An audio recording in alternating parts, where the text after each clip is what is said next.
Esse já foi considerado um dos lugares mais perigosos do mundo. Durante o fim dos anos 80 até meados dos anos 2000, a violência por lá atingiu níveis que pareciam irreversíveis.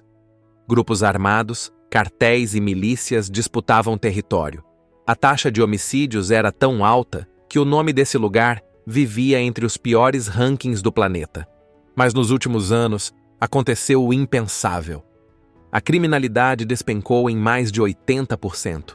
O nome que antes causava medo agora aparece em listas de inovação, sustentabilidade e qualidade de vida. Já ganhou o título de Lugar do Ano pelo Wall Street Journal e atraiu os holofotes do mundo inteiro. E não, a gente não está falando de El Salvador, nem do Bukele. Hoje, o belo mundo te leva para descobrir as curiosidades mais surpreendentes de Medellín, um lugar que foi do pânico à reinvenção, mas que ainda guarda histórias que você nunca ouviu falar. Número 1. Localização e dados gerais. Nos mapas, Medellín parece apenas mais uma cidade espremida entre montanhas no noroeste da Colômbia. Mas ao vivo, a sensação é bem diferente. A cidade cresce no meio do Vale do Aburrá, uma área alongada cercada pela Cordilheira dos Andes, a cadeia de montanhas mais extensa do planeta. O relevo forma quase uma tigela verde, e boa parte dos bairros sobe pelas encostas, como se a cidade estivesse sempre tentando ganhar altura. É nesse cenário que Medellín se desenvolveu. A cidade, oficialmente, tem pouco mais de 2.400.000 habitantes. Mas esse número sozinho não conta a história inteira. Medellín não funciona isolada. Ao redor dela existem várias cidades coladas umas nas outras, compartilhando transporte, empregos, comércio e rotina. Juntas, elas formam a chamada Área Metropolitana do Vale do Aburrá. Quando a conta inclui esse conjunto todo, a população passa fácil dos 4 milhões de pessoas. Para entender melhor, dá para fazer uma comparação simples. No Brasil, isso é parecido com o que acontece no ABC Paulista. Santo André, São Bernardo do Campo e São Caetano do Sul são cidades diferentes, cada uma com sua própria prefeitura, leis e orçamento. Mas na prática, tudo funciona de forma integrada, como uma grande região urbana contínua. Ninguém vive o dia a dia pensando onde termina uma cidade e começa a outra. Outro ponto que costuma surpreender quem chega é o clima. Como a região está a cerca de 1.500 metros de altitude, a cidade foge completamente da imagem de uma Colômbia sempre quente e úmida. Mesmo nos dias de sol, a temperatura costuma ficar em torno dos 22 graus, com pouca variação ao longo do ano. Nem calor excessivo, nem frio intenso. Foi por isso que o apelido pegou e atravessou gerações, cidade da eterna primavera. Mas Medellín não é feita só de clima agradável e paisagem bonita. Um dos traços mais marcantes da cidade é o contraste. De um lado, arranha-céus modernos, universidades com tecnologia de ponta e polos de inovação. Do outro, comunidades inteiras construídas em ladeiras íngremes, com casas coloridas empilhadas morro acima, teleféricos cruzando o céu e turistas observando tudo de cima. Hoje, esse cenário passa uma sensação de cidade organizada e acolhedora. Mas essa imagem é recente. Durante muito tempo, esse lugar foi conhecido por razões bem diferentes que vamos falar agora. Número 2. História. Até pouco tempo atrás, Medellín era conhecida como um dos lugares mais perigosos do mundo. Mas, ao contrário do que se tornou, ela não nasceu assim. Muito pelo contrário. Fundada em 2 de março de 1616, a cidade começou como um assentamento agrícola. Passou por vários nomes antes de assumir o atual, entre eles Aburrá de los Yames, San Lorenzo de Aburrá e La Candelaria de Medellín. O nome definitivo veio de uma cidade da Espanha chamada Metelinum, na região da Extremadura. Durante muito tempo, o município foi apenas um centro regional. A economia girava em torno de fazendas, comércio local e, mais tarde, da indústria têxtil. O salto veio no século XX, quando virou o polo econômico do departamento de Antioquia. Foi aí que fábricas, universidades, bancos e uma elite empresarial transformaram o lugar num dos motores da Colômbia moderna. Mas a geografia que ajudou no crescimento também atraiu outro tipo de atenção. A cidade está cravada num vale estratégico, com rotas que ligam o interior ao Caribe e a fronteira com o Panamá. Quando o tráfico explodiu nas décadas de 1970 e 80, essa estrutura já estava pronta. Estradas, mão de obra urbana abundante, desigualdade social crescente e bairros inteiros praticamente ausentes da presença do Estado formaram um terreno fértil para a expansão de organizações criminosas.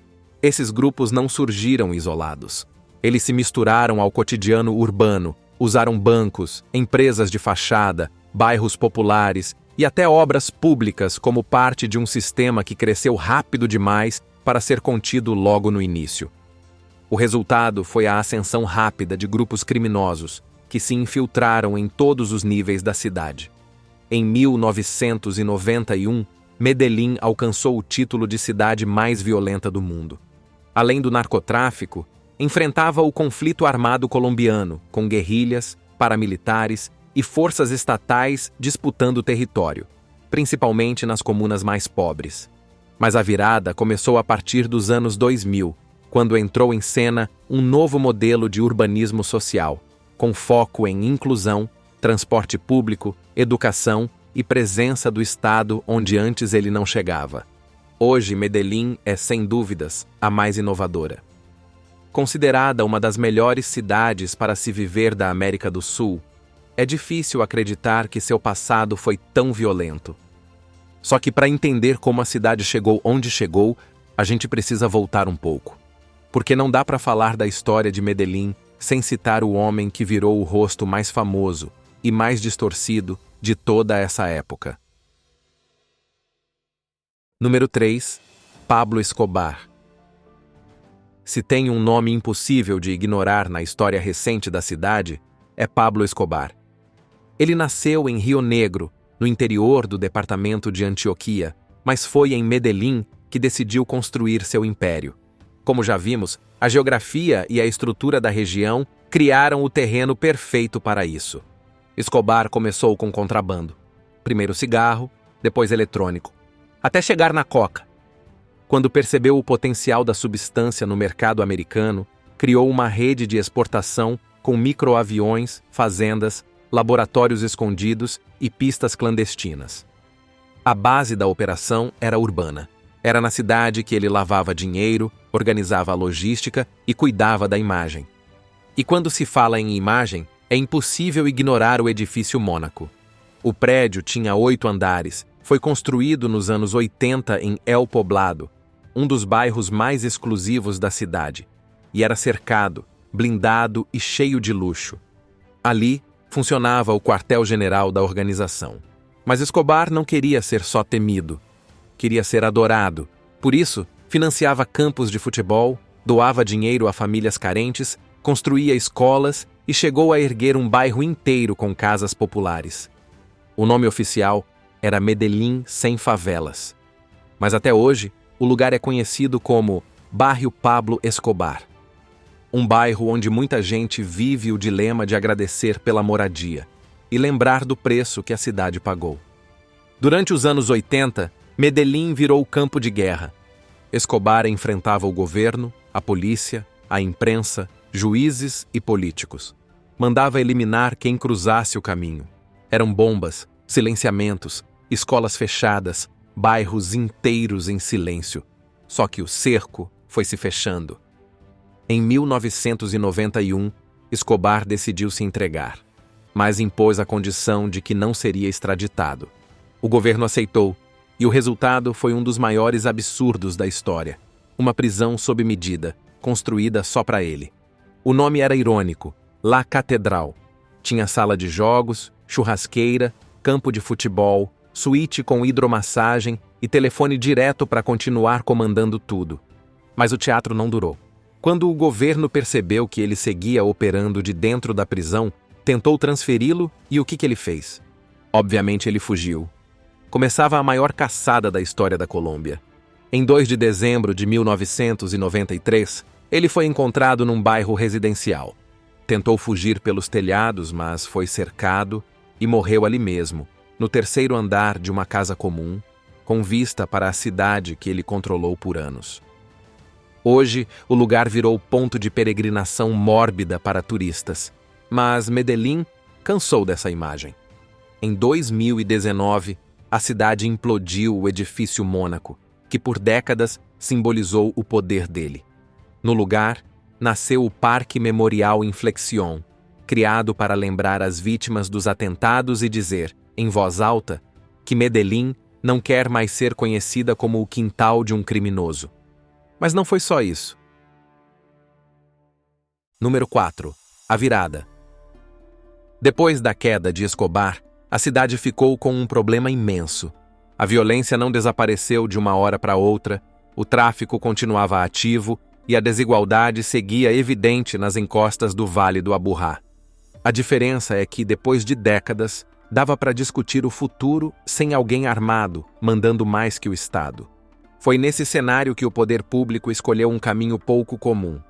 Em vez de concentrar investimento no centro ou nas áreas ricas, a prefeitura começou pelos morros, justamente onde o cartel recrutava e exercia poder. A ideia surgiu de uma percepção simples. O problema não era só segurança, era tempo. Morar no alto significava perder horas para chegar no trabalho, na escola ou num serviço básico. Encurtar esse trajeto virou prioridade e mudou a lógica da cidade. A transformação ganhou força nos anos 2000, com um modelo de urbanismo voltado para a inclusão. Foi assim que surgiram as bibliotecas parque, centros culturais construídos em bairros vulneráveis, pensados para funcionar como pontos de encontro, estudo e pertencimento. Lugares que ajudaram a reorganizar o cotidiano de comunidades inteiras. Outra mudança decisiva foi o Metrocable, um sistema de teleférico integrado ao metrô, criado para ligar as encostas ao resto da cidade. A primeira linha, inaugurada em 2004, transformou a vida no bairro Santo Domingo. Um trajeto que antes levava mais de uma hora passou a ser feito em poucos minutos. Nada disso teria funcionado sem o metrô. Ele conecta a cidade, funciona de verdade e virou motivo de orgulho local. Claro que essa virada não resolveu tudo, mas mudou a lógica. O morro deixou de ser isolamento e passou a fazer parte da cidade viva. E foi isso que abriu espaço para que Medellín começasse a ser vista de outra forma. E é exatamente esse outro lado que a gente vai conhecer agora. Número 5. Lugares, curiosidades e lendas. Além do bondinho, uma boa forma de começar essa viagem é pelo centro, onde está uma das ruas mais peculiares do mundo. Você sabia que Medellín tem uma das avenidas mais curtas do mundo? Ela fica no centro da cidade, perto do Parque de las Luces, numa área histórica por onde muita gente passa todos os dias sem notar. Essa avenida liga duas ruas chamadas 44A e 44B. O trecho é tão curto que dá para atravessar em poucos passos. No meio dela estão dois prédios históricos conhecidos como Carri e Vázquez, construídos no fim do século XIX. Outro ponto inusitado fica em Sabaneta, na área metropolitana de Medellín. Lá foi construída uma réplica da Torre Eiffel, com aproximadamente 50 metros de altura. A estrutura é parte de um condomínio chamado Paris, cujos edifícios seguem um estilo arquitetônico inspirado em bairros franceses. A torre se tornou ponto turístico local, frequentemente usada como cenário para fotos de casais e eventos. Além do Paris, há outros bairros inspirados em lugares como a América do Norte, incluindo letreiros ao estilo Hollywood. Mais ao norte, no município vizinho de Belo, foi instalado um letreiro com a palavra Norte América, posicionado em uma colina e que pode ser visto à distância por quem passa pela região. Medellín também tem um castelo de verdade, com torres, vitrais e jardins geométricos. O Museu El Castillo foi construído na década de 30, inspirado nos castelos do Vale do Loire, na França. O último proprietário foi Diego Echavarria Misas, empresário do setor têxtil, que foi sequestrado e morto em 1971. Após a tragédia, sua esposa transformou o castelo em museu. Desde então, começaram os boatos. A lenda mais conhecida diz que o corpo da filha do casal, morta ainda criança, teria sido embalsamado e mantido em uma das salas do castelo. O museu nunca confirmou, mas a história se espalhou e hoje faz parte do imaginário popular. E por fim, uma história que mistura religião, guerra e frustração. Na igreja de La Veracruz, no centro de Medellín, um dos maiores sinos foi retirado e derretido para virar canhão, numa tentativa de armar as forças locais contra a retomada espanhola no século XIX. Mas o plano falhou. Os invasores vieram por outra direção e o sacrifício do sino serviu apenas para alimentar mais uma lenda trágica da cidade. Número 6. Arte para todos os lados. Além dos lugares curiosos e das lendas estranhas, tem mais uma coisa que chama atenção em Medellín. Andar pela cidade é como caminhar por um museu a céu aberto. São mais de 400 esculturas espalhadas por calçadas, praças, estações e parques. Por lá a arte virou parte do cotidiano. Isso não foi por acaso. Depois da transformação urbana dos anos 2000, a prefeitura passou a usar a arte como forma de ocupar simbolicamente os espaços. Onde antes havia abandono, hoje tem monumento. Onde havia medo, agora tem escultura. O maior exemplo disso é a Plaza Botero, bem no centro da cidade. Ali estão 23 esculturas criadas por Fernando Botero, o artista mais famoso da Colômbia. Todas foram doadas por ele mesmo, com uma condição. Elas precisavam ficar ao ar livre, acessíveis a qualquer pessoa. E foi o que aconteceu. As obras estão em frente ao Museu de Antioquia, cercadas por prédios históricos. Os corpos redondos e expressivos viraram símbolo da cidade. Crianças sobem nas esculturas, turistas tiram foto, moradores passam no dia a dia.